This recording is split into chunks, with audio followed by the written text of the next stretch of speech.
Ang kwentong ito ay hango sa totoong buhay. Karanasan ito ni David. Taong 1991, Agdangan, Quezon.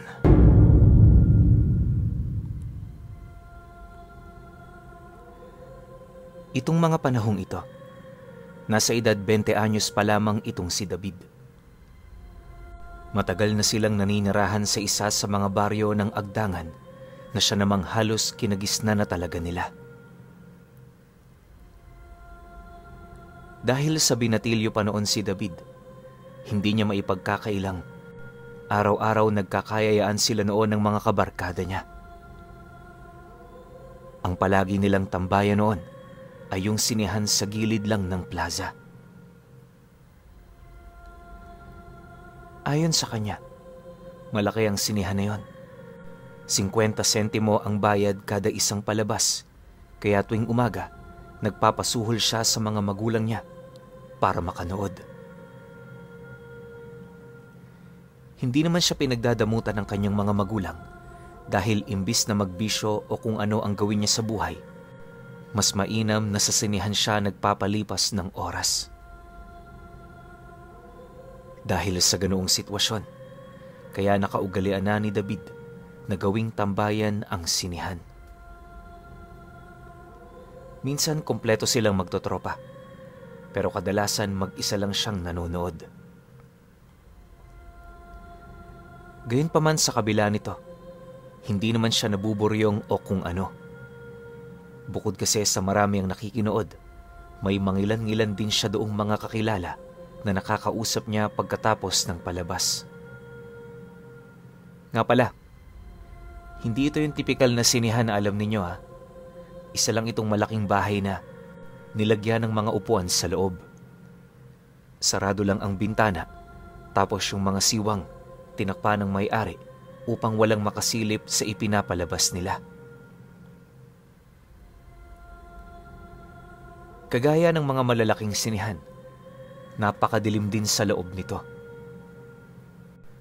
Kung dadalhin mo nga doon ang iyong tsinelas tapos maalis sa paa mo, paniguradong mahihirapan kang hanapin yon. Kaya ang naging estado tuwing papasok ng sinehan, kailangan mong iwan sa labas ang iyong mga tsinelas. Minsan may mga nawawalan, pero hindi naman yon ganun karami. Sa totoo lang pinuno, nakakaaliw talagang manood sa sinehan. Pero habang tumatagal, medyo nananawa na rin itong si David. Pagpatak naman noon ng kanyang kaarawan, nakahanap siya ng ibang hilig at yun ay walang iba kundi ang pagtatrabaho sa merkado. Sa loob ng 3 buwan na pagbabanat niya ng buto, halos hindi na talaga siya nakabalik sa sinihan na yon. Akala nga niya wala na ang sinihan. Pero pagtanong niya nito sa kanyang mga magulang, tuon niya na pag-alaman na patuloy pa rin ang operasyon nito. Nang marinig naman niya ang mga katagang yon, tumangulang naman siya habang inaalala yung kabataan niya. Sa isip-isip noon ni David, napakabilis ng takbo ng panahon. Parang kahapon lang, isa lang siyang uhuging bata na walang ibang nais sa buhay kundi ang magsaya. Pero dahil sa responsibilidad at kagustuhang matustusan ng sarili niyang pangangailangan, wala siyang magagawa kundi ang magtrabaho. Hindi naman siya nakapag-aral kaya kahit anong trabaho hindi niya inartehan. Minsan nga, nagwawali siya noon sa merkado tuwing hapon para lamang magkaroon ng dagdag na kita. Magmula kasi noong tumungtong siya ng 20 anyos, napag-isip-isip niyang may mga pangangailangan siya na hindi pwedeng matustusan ng kanyang pamilya. Ayaw naman niyang maghintay sa oportunidad, kaya siya na mismo ang naghanap.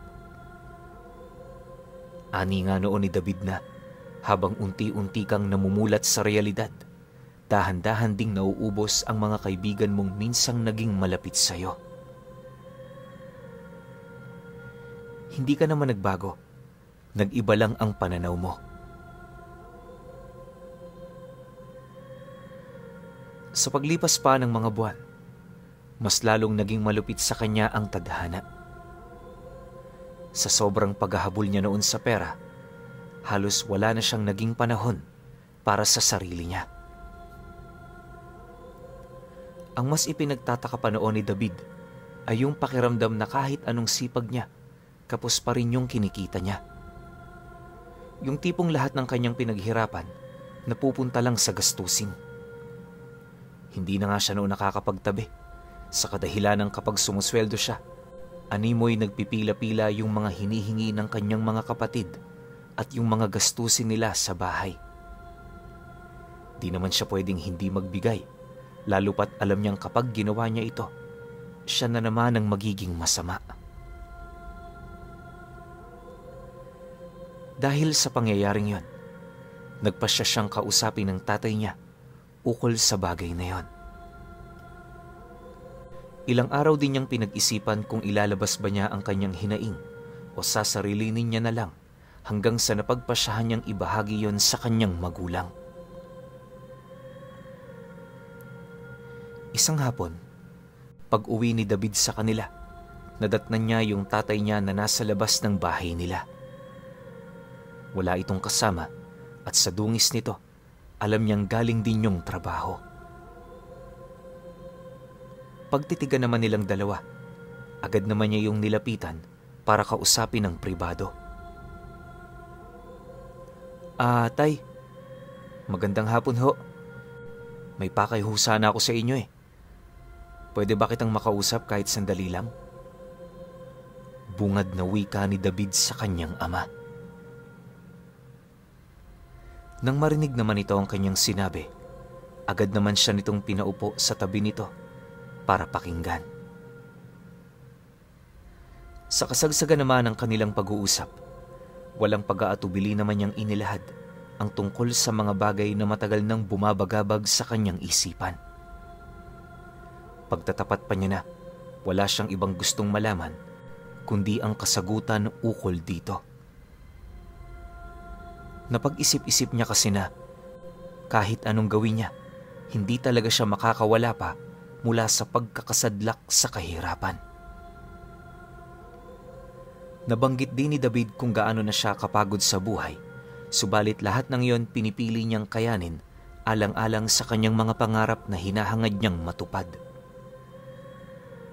Dagdag pa niya na, ilang beses na rin niyang sinubukang makapag-ipon, pero yung mga naitatabi niya, napupunta lang din sa mga bagay na kailangan nila.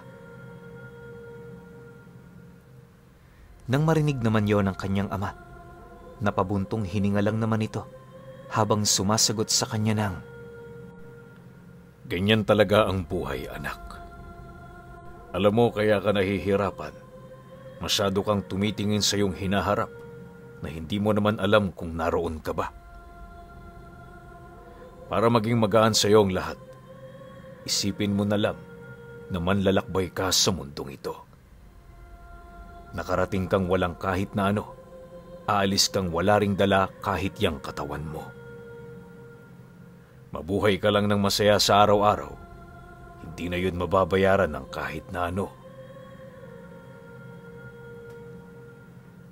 Nang marinig naman ni David ang sinabi ng kanyang ama, tumangulang naman siya, hudyat ng pagsang-ayon. Aminado rin kasi noon si David na ang mga katagang binitawan ng kanyang ama ay siyang nagmulat sa kanyang mga kaluluwa. Matapos ang kanilang pag-uusap, inabisuhan siya ng kanyang ama na lumiban na muna sa kanyang trabaho. Dagdag pa nito na gawin niya muna ang mga bagay na ikakasaya niya para naman kahit papaano hindi siya mapaisip ng husto. Kasabay ng paglahad noon ng kanyang ama ay ang pagtapik naman nito sa kanyang balikat habang pabulong na nagwiwika sa kanya ng, "Ganyan talaga ang buhay. Masanay ka na.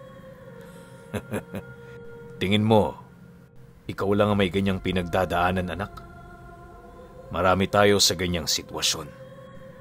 Tingnan mo ko, kahit gaano kahirap ang buhay natin, hindi ako nagrereklamo. Tuloy lang, kayang-kaya mo yan. Kung pagod ka, mas marami kaming mas pagod sa'yo.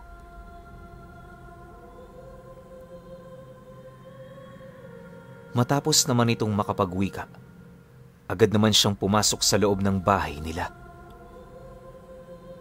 Si David naman noon, naiwan sa labas, tulalang pinag-iisipan ang mga katagang inilahad ng kanyang ama.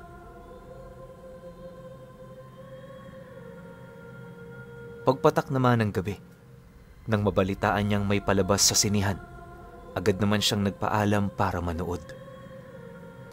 Hindi naman siya pinigilan ng tatay niya, lalo pat bukod na nasa tamang edad na siya, hindi naman gaanong malayo ang lugar na yon sa pamamahay nila. Pagdating naman niya noon sa sinihan, maraming tao na ang naghihintay sa labas.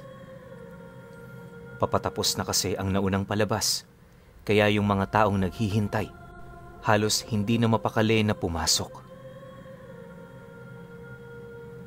Ayon sa kanya, nasa humigit 20 katao noon ang mga manonood. May bata, matanda, tapos mga binatilyong kaedad lang din niya. Makalipas pa ang ilang minutong paghihintay, nagsimula na nga silang papasukin ng may-ari. Nang marinig naman ni David ang pagtawag nito, dali-dali naman siya doong pumasok.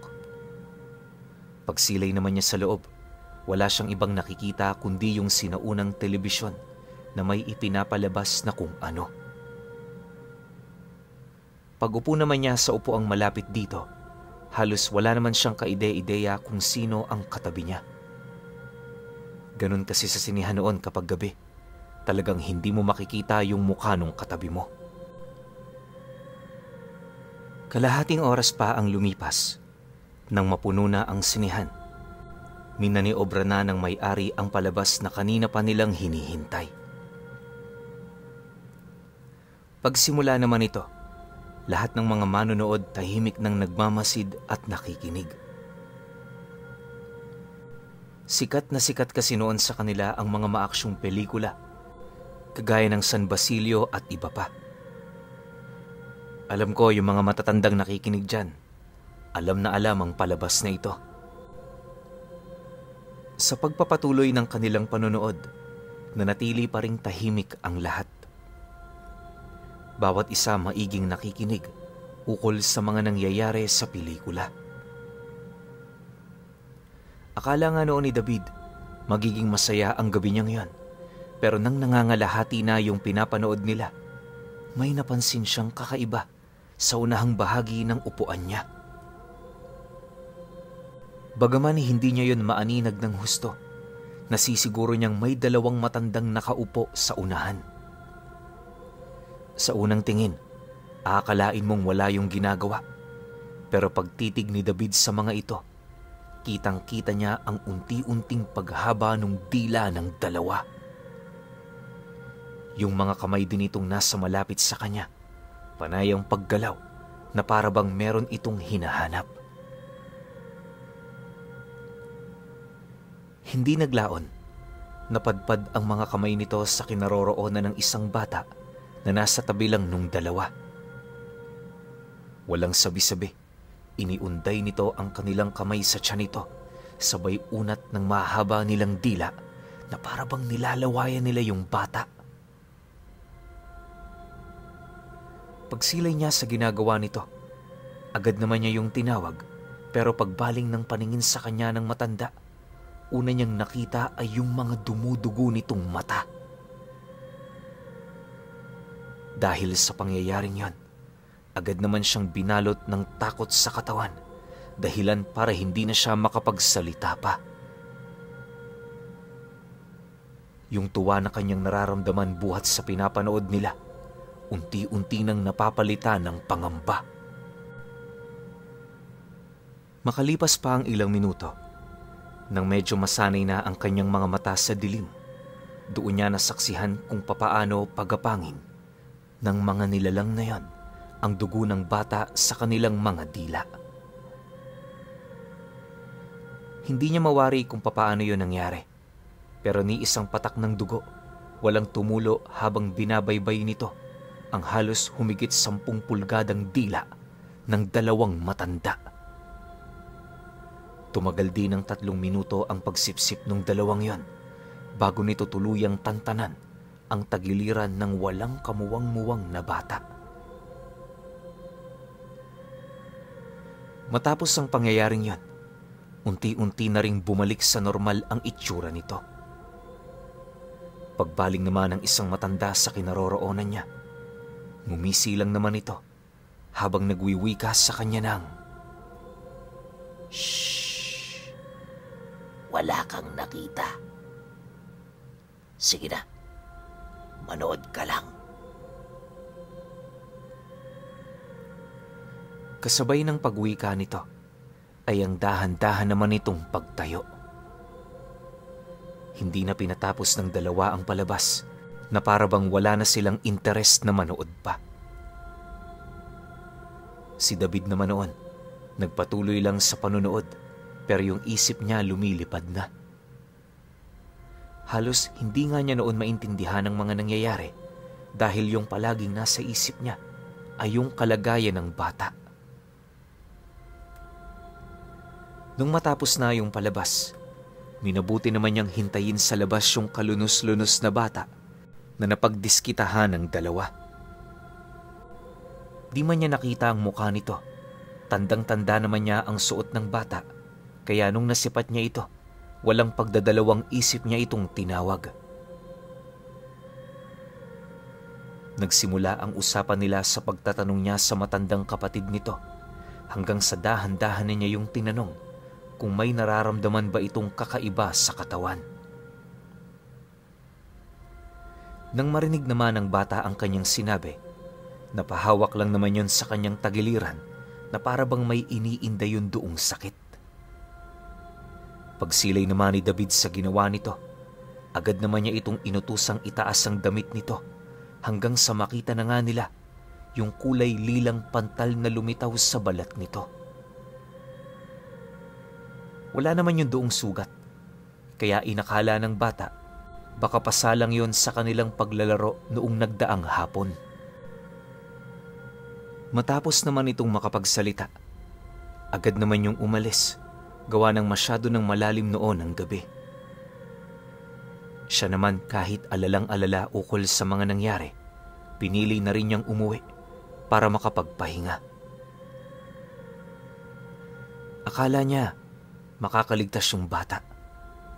Pero 2 araw pa ang lumipas, nabalitaan niyang nagkasakit ito. Ayon sa mga magulang, hindi na yon nakakatayo at pawang nakaratay na lamang yon sa higaan. Dagdag pa ng ama nito na kung kani-kanino na rin nila yon pinakonsulta pero walang makapagtutukoy sa mismong sakit nito. Nag-aalala man sila para sa kalagayan ng kanilang anak, sadyang wala silang magagawa para madala yon sa bahay pagamutan. Yung estado kasi ng kanilang pamumuhay, halos hindi rin nagkakalayo sa pamilya nila David. Kaya imbis na gumastos ng malaki, pinili na lamang nilang ipatingin ito sa mga kakilala nilang albularyo. Ngunit sa kasamaang palad, wala naman yung naitulong, lalo pat karamihan sa mga albularyo sa kanilang lugar, pawang pagtatawas lang ang alam. Yung iba nga sa mga ito, mangmang naman sa lihim na karunungan pero pilit silang nananatili sa ganoong larangan, gawa ng yun lang naman ang alam nilang trabaho. 1 linggo pa ang lumipas, nalaman na ng kanilang barangay ang tungkol sa iniindang karamdaman ng bata. Ayon kay David na, kung titingnan masasabi mong wala yung sakit. Pero kapag hinawakan mo yung noo nito, agad mong mapapansin na sobrang init ng katawan nito. Pihika na rin yun sa pagkain, kaya unti-unti na itong namamayat. Ang mas ikinakabahala pa nila ay yung madalas nitong pagsusuka na parabang nalason yon ng pagkain. Dahil sa pangyayaring yon, marami na ang nagtulong-tulong sa paghahanap ng isang lehitimong albularyo. Yung ilan sa kanila, lumuwas na rin ang baryo para lamang maghanap. Subalit sa kasamaang palad, pagkaraan ng 1 buwan, namatay yung bata. Hanggang sa kahuli-hulihang buhay nito, wala talagang nakaalam kung ano ang pinagmula ng karamdaman nito. Gustuhin man kasi noon ni David na ilahad ang mga kaganapang kanyang nasaksihan, pinilit niyang yon ay itago sa paniniwalang ikagagalit yon ng 2 nilalang. O ang mas malala, pag-isipan pa siyang nababaliw ng kanyang mga kababayan. Ayon kasi sa kanya, araw-araw niya itong nakikita sa lugar nila. Minsan kapag naglalakad yung dalawa, may mga pagkakataong nakakasalubong niya ito, tapos kinakausap pa siya. Dahil sa ganoong pangyayari, ni minsan hindi niya sinubukang ilaglag ang dalawa. Inakala niya kasing yon ang pinakamagandang ideya, pero matapos mailibing nung bata, hindi na rin kinaya ng kanyang konsensya ang magsawalang imik. Isang gabi, habang nagiinuman sila ng kanyang mga kapatid, bigla namang dumating ang tatay niya. Akala nila magagalit yon, kaya ang ginawa nila agad nilang itinago ang kanilang mga iniinom. Pero pagsilay naman doon ng tatay niya, napangiti lang ito habang inuutusan silang ituloy ang kanilang ginagawa. Nang marinig naman ni David ang sinabi ng kanyang ama, agad naman nilang ibinalik ang alak sa mesa. Makalipas pa ang ilang minuto, nang makasampung tagay na yung tatay niya, bahagya naman yung napasilay sa kanya habang nagwiwika ito ng, Oy David, ilang araw na akong may napapansin sa'yo. Bakit parang palagi kang aligaga at problemado? May problema ka na naman ba? Hay naku anak, ilang beses ko bang dapat sabihin sa'yo na huwag kang mag-alala? Kung mangyayari, mangyayari yan. Kung hindi naman, abay, magpasalamat ka na lang. Nang marinig naman ni David ang sinabi nito, napalagok lang naman siya ng alak habang dahan-dahang tumitingin sa mismong kinaroroonan nito. Sa pagpapatuloy naman ng kanilang pag-uusap, nang hindi na niya maatim ang mga katanungan ng kanyang ama, doon na siya nagsimulang maglahad ng mga bagay-bagay na may kaugnayan sa pagkamatay ng bata sa lugar nila. Siyempre, dala na rin noon ang kalasingan niya, kaya hindi na niya naisip ang tungkol sa pakikinig ng kanyang mga kapatid. Hindi naglaon, nang hindi na niya maatim ang mga katanungang yon, doon na siya nagsimulang magkwento ukol sa mga bagay na kanyang nasaksihan. Sa kasagsagan ng kanyang pagkukwento, halos lahat ng mga kainuman nila hindi maiwasang mapatahimik. Yung istorya kasi niyang binanggit, talaga namang nagdulot ng matinding kuryosidad sa mga kaisipan nito. Maya-maya pa, nang maibahagi naman niya ang lahat sa tatay niya, agad naman niyang nilaklak ang natitira pang alak habang nagwiwika dito ng, Pakiramdam ko tay, isa ako sa mga dahilan kung bakit namatay yung batang yun. May kasalanan ba ako? Gusto ko lang namang umiwas sa gulo. Wala kang kasalanan anak. Hayaan mo, sasabihin ko ito sa mga magulang ng bata. Sagot naman ng kanyang ama. Matapos naman itong mailahad ang bagay na yan, agad naman itong lumapit sa kanya, gawa ng napansin ito na nanlulumo na ang kanyang mga mata. Pagkaraan pa ng ilang minutong pag-uusap nila, nagpatuloy naman ang kanilang inuman hanggang sa bigla na lamang silang natigilan nang may marinig silang kakaibang tunog ng mga ibon. Noong una, Inakala ni David na pangkaraniwang huni lang yon, pero nang marinig ito ng kanyang ama, kitang-kita niya ang pagbabago ng estado ng mukha nito. Walang sabi-sabi, agad naman sila nitong inutusan na pumasok na sa loob ng kanilang bahay. Yung mga pagkain at inumin nila sa labas, hindi na rin ito pinakuha, ultimo yung ilang pera nilang nakakalat sa mesa. Pagpasok naman nilang lahat sa loob, agad namang sinarado ng kanyang ama ang pinto. Inabisuhan na rin sila nitong tumungo sa kanilang mga silid, pero dala ng kanilang kalasingan, hindi sila sumunod.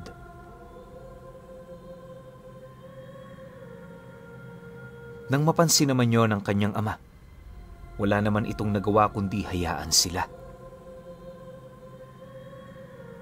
Pag-upo naman nila noon sa sala, panay pa ang naging biroan nila, dahilan para hindi na nila mapansin ang tunog ng mga ibon sa labas ng kanilang bahay. Akala nila walang mangyayari, pero pagkaraan pa noon ng 10 minuto, doon na nagbago ang presensya sa buong paligid. Pagsimoy naman ng isang malakas na hangin, di naman nila maiwasang mapatakip ng ilong matapos sumabay doon ng isang kakaibang amoy na parang nagmula pa sa imbakan ng tae. Paghupa naman ng hangin, una niyang napansin ay yung bintana nila sa may kusina na hindi na isara ng maayos. Dahil dito, agad naman niya yung nilapitan at nung akmang ilalagay na niya yung tarangka nito, may isang napakaitim na kamay na bigla na lamang humawak sa kanyang braso.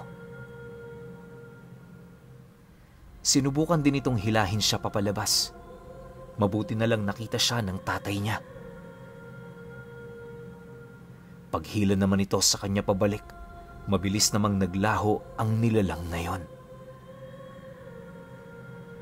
Matapos ang mga pangyayari, nagtulong-tulong ang kanyang mga kapatid na isara yung bintana. Nagawa naman nila ito. Ang kaso lang, yung nilalang na humawak sa kanya, hindi pa rin siya nilulubayan. Sa labas ng bahay nila, kung hindi mga pag-iyak ang kanilang naririnig, parang meron doong nagwawala. Ilang beses nila itong sinilip pero wala naman silang nakita. Pagpatak naman ng 11:00 ng gabi, nagsimula na rin silang makaramdam yung mabibigat na yapak sa bubong ng bahay nila. Habang ginagawa naman yon ng mga nilalang, panay lang naman ang pagmumura ng kanilang ama habang paulit-ulit na sinisindak ang mga nilalang. Sige lang! Ayaw nyo kaming tigilan. Hindi sa lahat ng araw nasa ganyan kayong anyo. Bukas kapag makita ko kayo, ihanda nyo ang sarili nyo. Kilala ko kayong dalawa. Alam kong taga rito lang kayo. Galit na sigaw ng tatay niya. Matapos naman itong mailahad ng tatay niya, nagsimula ng dumistansya sa bahay nila, yung mga nilalang, hanggang sa tuluyan na itong nawala. Akala niya nagbibiro lang ito, pero pagsapit ng sumunod na araw, inutusan siya nitong sumama patungo sa bahay nung 2 matanda. Akala niya, kokomprontahin lang ito ng tatay niya, pero pagdating nila sa lugar na yon, walang pagdadalawang isip yun doong nagwala. Ilang beses din itong sinugod ang dalawa at inambahang tatagain sa ulo. Sinindak din yun ng husto ng tatay niya na ayon dito hindi yun magdadalawang isip na pumatay sa oras na bumalik pa yon sa kanilang bahay. Dahil sa pangyayari, maraming tao naman ang nakakita at nakaalam sa eskandalong yon, pero ni isa walang naglakas loob doong umawat. Yung ama kasi ni David sa mga oras na yon, papatay talaga ng tao. Bago rin nila nilisan yung bahay ng matanda, Pinagtatataga pa nito ang pundasyon ng kubo, sabay sunog ng iilan nitong gamit. Yung dalawa naman noon, wala namang ibang magawa kundi ang tumayo lang at magtago sa loob ng kanilang tahanan. Matapos ang insidente, agad naman silang pinatawag ng barangay para magbahagi ng kanilang panig. Sinubukan ding pahingiin noon ng tawad ang kanyang ama sa dalawa, pero ayon dito, hindi niya gagawin ang bagay na yon. Sa halip, paulit-ulit niyang inilahad sa namumuno sa lugar nila na aswang ang dalawang matanda. Ibinahagi rin nila ang tungkol sa nasaksihan ni David, dahilan para iurong ang reklamo. Magmula noong nangyari ang bagay na yon, napakadalang nang dumaan ang dalawa sa harapan ng kanilang bahay. Hindi na rin ito pumunta ng sinehan na parabang umiiwas na itong makita siya. Ipinagpasalamat naman yun ni David. Gawa ng kahit papaano, unti-unti naman siyang nakaramdam ng kapanatagan para sa kanyang sarili. Sa paglipas pa ng mga buwan, hindi na rin nagtagal yung dalawa sa baryo nila. Isang araw, nabalitaan na lamang noon nila David, wala na ang mga ito. Halos ilang taon ding naghintay ang kanyang ama sa paghihiganti ng dalawa, pero hindi na yon nagparamdam pa. Maaaring natakot yun sa tatay niya at sa kung ano ang kaya nitong gawin. Ngayong ilang dekada na ang nakalipas magmula noong nangyari ang insidente, kahit may edad na itong si David, kailan may hinding-hindi niya makakalimutan ang minsang nasaksihan niya na mga aswang sa loob ng sinihan.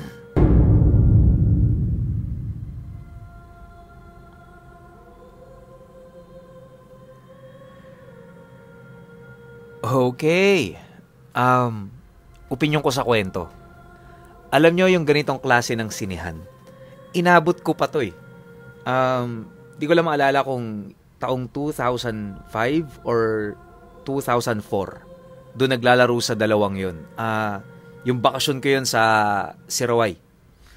Meron doon yung lugar ng mga Muslim kasi may ano ron eh, may part doon na puro Muslim lang yung nakatira. Meron silang ganitong sinihan. Yung manonood ka, tas puro pelikula ni FPJ. Basta yung puro aksyonan lang yung mga mapapanood mo doon. Naabutan ko pa to, kaya itong kwento na to ni David, sobrang nakaka-relate ako rito. Pero yung sinasabi niya na na sobrang dilim, alam ko hindi ganun kadilim to eh. Or kasi 1991 nangyari to. So wala pang parang projector, no? So siguro yun nga, sobrang dilim, maliit lang yung TV nyo, yung pa yung box na TV, yung malaki, yung mataba, di ba? Kaya sobrang ako nakaka-relate dito. Masasabi ko sa kwento ni David, wala eh. Parang yun lang, nag-throwback lang sa akin yung kabataan ko. Pero nakakaawa yung bata na sinipsip ng dalawang matanda, no? Siguro matagal nang ginagawa to ng dalawang aswang sa lugar nila. Na taon lang na nakita talaga ni David.